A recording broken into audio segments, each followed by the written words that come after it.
the truth.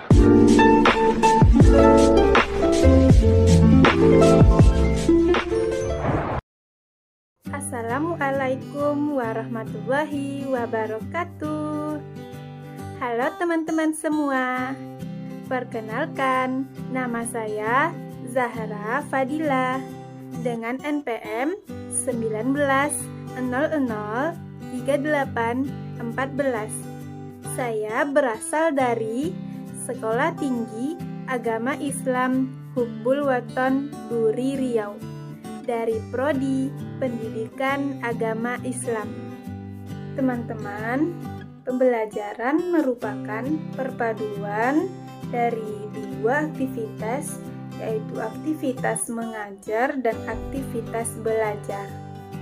Aktivitas mengajar menyangkut peranan seorang guru dalam mengupayakan terciptanya jalinan komunikasi yang harmonis antara mengajar dan belajar, sehingga pembelajaran yang baik harus dikembangkan berdasarkan prinsip-prinsip pembelajaran. Berbicara tentang prinsip-prinsip pembelajaran sangat berkaitan dengan segala komponen pembelajaran, baik yang menyangkut apa dan bagaimana peranan peserta didik dan pendidik dalam pembelajaran, ke arah mana sebenarnya pembelajaran harus dilaksanakan, maupun menyangkut apa, mengapa, dan bagaimana supaya peserta didik dan pendidik dapat terlibat aktif dan menjalin komunikasi dengan baik antar keduanya. Yang pertama, saya akan membahas hakikat pembelajaran. Hakikat pembelajaran terdiri dari pembelajaran. Pembelajaran terbagi menjadi mengajar dan belajar. Belajar terdiri dari dua, yaitu perubahan perilaku dan hasil interaksi, sedangkan mengajar yaitu pengelolaan. Pengertian belajar dapat diartikan sebagai perubahan perilaku, sikap, pengetahuan, keterampilan, dan sebagai hasil interaksi antara siswa dengan lingkungan pembelajaran. Selanjutnya, pengertian mengajar didefinisikan sebagai upaya mengelola lingkungan pembelajaran untuk keberlangsungan proses pembelajaran.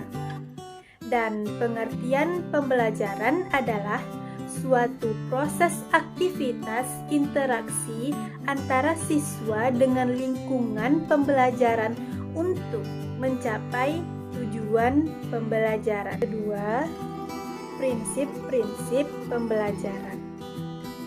A. Pengertian prinsip belajar. Apa sih pengertian prinsip belajar? Prinsip belajar adalah landasan berpikir, landasan berpijak, dan sumber motivasi agar proses belajar mengajar dapat berjalan dengan baik antara pendidik dengan peserta didik. Prinsip ini dijadikan sebagai dasar dalam upaya pembelajaran baik bagi siswa maupun bagi guru dalam upaya mencapai hasil yang diinginkan. Teman-teman, prinsip-prinsip pembelajaran terbagi menjadi dua, yaitu prinsip umum dan prinsip khusus. Prinsip umum terdiri dari yang pertama, adanya perubahan perilaku peserta didik. Yang kedua, peserta didik memiliki potensi dasar. Dan yang ketiga, pencapaian kualitas ideal pada peserta didik. Prinsip khusus. Prinsip khusus terbagi menjadi 7. Yang pertama, prinsip perhatian dan motivasi. Perhatian adalah memusatkan pemikiran dan perasaan emosional secara fisik dan psikis terhadap sesuatu yang menjadi pusat perhatian. Sedangkan motivasi dapat diartikan sebagai suatu upaya untuk menimbulkan atau meningkatkan dorongan untuk mewujudkan perilaku tertentu yang terarah kepada pencapaian tujuan.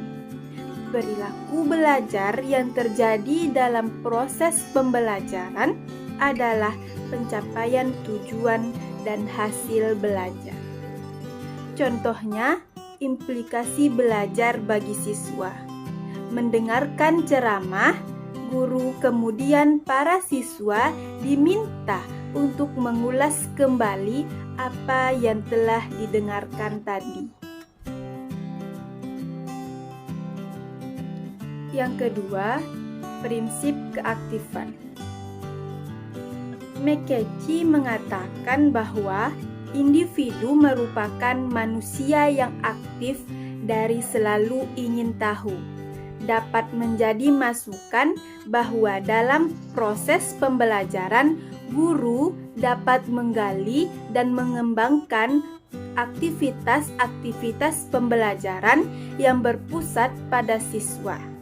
Yang ketiga, prinsip berpengalaman atau keterlibatan langsung. Berhubungan dengan prinsip aktivitas bahwa setiap individu harus terlibat secara langsung untuk mengalaminya. Yang keempat, prinsip pengulangan. Menurut teori daya, manusia memiliki sejumlah daya seperti mengamati, menanggapi, mengingat, menghayal, merasakan, berpikir, dan sebagainya. Yang kelima, prinsip tantangan. Pembelajaran yang memberi kesempatan pada siswa untuk turut menemukan konsep-konsep, prinsip-prinsip, dan generalisasi akan menyebabkan siswa berusaha mencari dan menemukan konsep-konsep, prinsip-prinsip, dan generalisasi tersebut sehingga disebut dengan tantangan dalam belajar. Yang keenam, prinsip balikan dan penguatan. Penguatan positif maupun penguatan negatif dapat memperkuat belajar. Balikan yang segera diperoleh siswa setelah belajar melalui pengamatan, melalui metode-metode pembelajaran yang matang seperti tanya jawab, diskusi, eksperimen, metode penemuan, dan yang sejenisnya akan membuat siswa terdorong untuk belajar lebih giat dan bersemangat. Yang ketujuh, prinsip perbedaan individual. Perbedaan individual dalam belajar yaitu proses belajar yang terjadi pada setiap individu berbeda satu dengan yang lain, baik secara fisik maupun secara psikis. Untuk itu, dalam proses pembelajaran mengandung implikasi bahwa setiap siswa harus dibantu untuk memenuhi kekuatan dan kelemahan dirinya. Selanjutnya, implikasi prinsip-prinsip belajar. Yang pertama, perhatian dan motivasi. Implikasinya bagi siswa dituntut untuk memberikan perhatian terhadap semua rangsangan yang mengarah ke arah tujuan belajar. Adanya tuntutan untuk selalu memberikan perhatian ini menyebabkan siswa harus membangkitkan perhatiannya kepada segala pesan yang dipelajarinya. Sedangkan implikasi bagi guru merangsang untuk menyiapkan bahasa yang menarik, mengkondisikan proses belajar aktif, mengupayakan pemenuhan kebutuhan siswa di dalam belajar. Misalnya, kebutuhan untuk dihargai, tidak merasa tertekan. Yang kedua, keaktifan.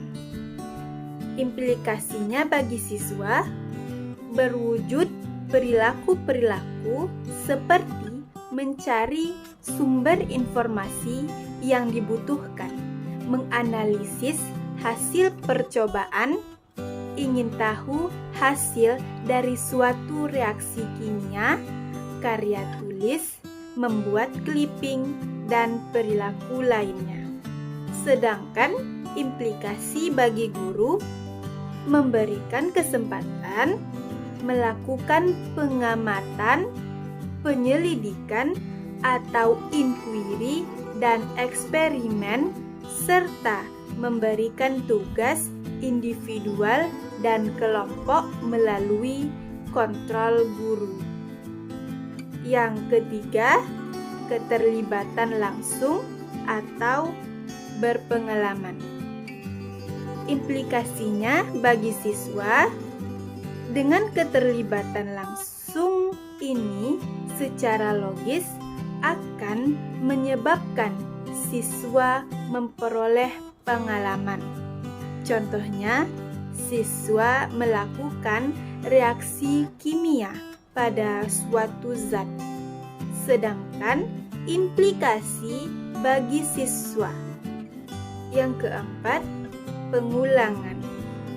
Implikasinya bagi siswa, implikasi adanya prinsip pengulangan bagi siswa adalah kesadaran siswa untuk bersedia mengerjakan latihan-latihan yang berulang untuk satu macam permasalahan. Dan semoga siswa tidak merasa bosan dalam melakukan pengulangan.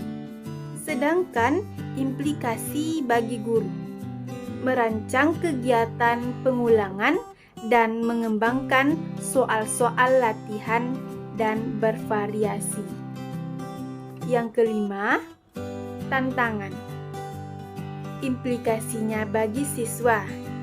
Implikasi prinsip tantangan bagi siswa adalah tuntutan yang dimiliki dan kesadaran pada diri siswa akan adanya kebutuhan untuk selalu memperoleh, memproses, dan mengolah pesan. Siswa juga harus memiliki keingintahuan yang besar terhadap segala permasalahan yang dihadapi. Sedangkan implikasi bagi guru memberikan tugas-tugas pemecahan masalah kepada siswa. Keenam, balikan atau penguatan. Implikasinya bagi siswa segera mencocokkan jawaban dengan kunci jawaban dan menerima kenyataan terhadap nilai yang dicapai. Sedangkan implikasi bagi guru memberikan kepada siswa jawaban yang benar serta mengoreksi sekaligus membahas pekerjaan siswa. Dan yang terakhir, yang ketujuh, perbedaan individual. Implikasinya bagi siswa menentukan tempat duduk di kelas, menyusun jadwal pelajaran. Sedangkan implikasinya bagi guru, para siswa harus terus didorong dalam memahami potensi dirinya dan untuk selanjutnya mampu merencanakan dan melaksanakan suatu kegiatan. Yang sudah saya sampaikan dapat disimpulkan bahwa belajar merupakan proses atau usaha dalam merubah jati diri seseorang. Jetne mengatakan bahwa belajar merupakan sejenis perubahan yang diperlihatkan dalam perubahan tingkah laku yang keadaannya berbeda dari sebelum individu berada dalam situasi belajar dan sesudah melakukan tindakan serupa. Perubahan terjadi akibat adanya suatu pengalaman atau latihan. Pembelajaran merupakan kegiatan yang dilakukan untuk menginisiasi, memfasilitasi, dan meningkatkan intensitas dan kualitas belajar pada diri peserta didik. Bicara tentang pembelajaran, prinsip-prinsip pembelajaran juga diperlukan oleh seorang pengajar. Mengingat prinsip belajar adalah landasan berpikir dan sumber motivasi agar proses belajar dan pembelajaran dapat berjalan dengan baik antara pendidik dengan peserta didik. Sebagai seorang pemula, mungkin video ini banyak terdapat kekurangan. Mohon maaf jika ada kekurangan, dan semoga video ini bermanfaat bagi kita semua. Jangan lupa di like, comment, and subscribe. Wassalamualaikum warahmatullahi wabarakatuh.